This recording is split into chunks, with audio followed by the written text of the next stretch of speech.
Munafiqun suresi Madinada nazil bo'lgan. Jami 11 oyat. Nihoyat shafqatlik va mehribon Allohning ismi bilan boshlayman. Munofiqlar sening oldinga kelgan chaqda guvohlik berimizki sen haqiqatan Allohning payg'ambaridirsan deydi. Sening haqiqatan Allohning payg'ambari ekanligingni Alloh biladi. Alloh guvohlik berdi-ki, munofiqlar bu so'zlarda cho'qim yolg'onchilardir. Ular o'zlarining yolg'on qasamlarini qalqon qilib oldi.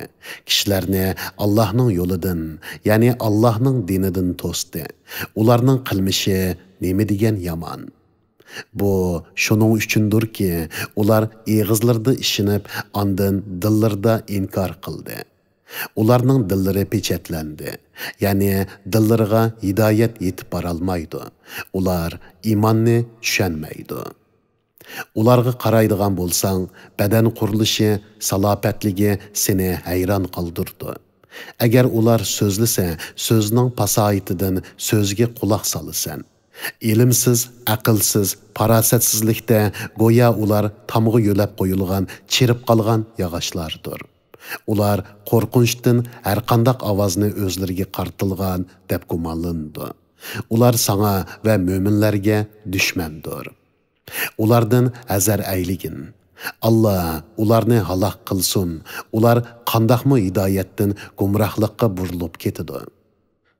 Ularga o'zri aytib, kelinglar, Rasululloh sizlarga mag'firat tilaydi deyilsa, masxara qilish yuzasidan boshlarini chayqaydi.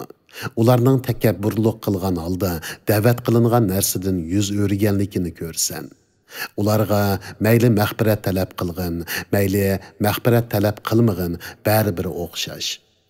Allah ularga hargiz mag'firat qilmaydi. Shubhisizki, pasiq qavmni Allah hidoyat qilmaydi. Ular Rasulullohning yendiki kishilarga iqtisodiy yordam bermanglar. Ular tarab ketsin deydi. Osmonlarning va zaminning xazinalari Allohning ilkididir.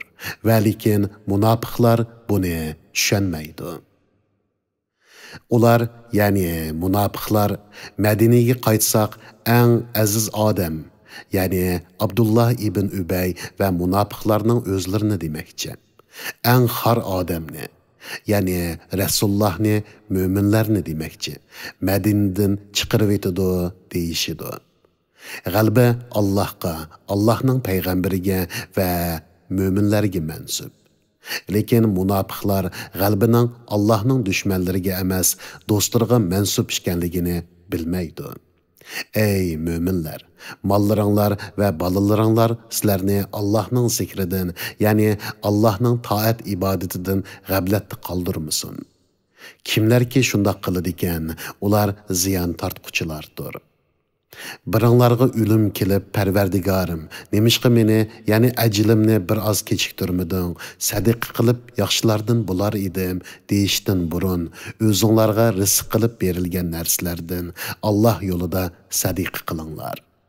Allah hech odamni ajli kelganda hargiz kechiktirmaydi.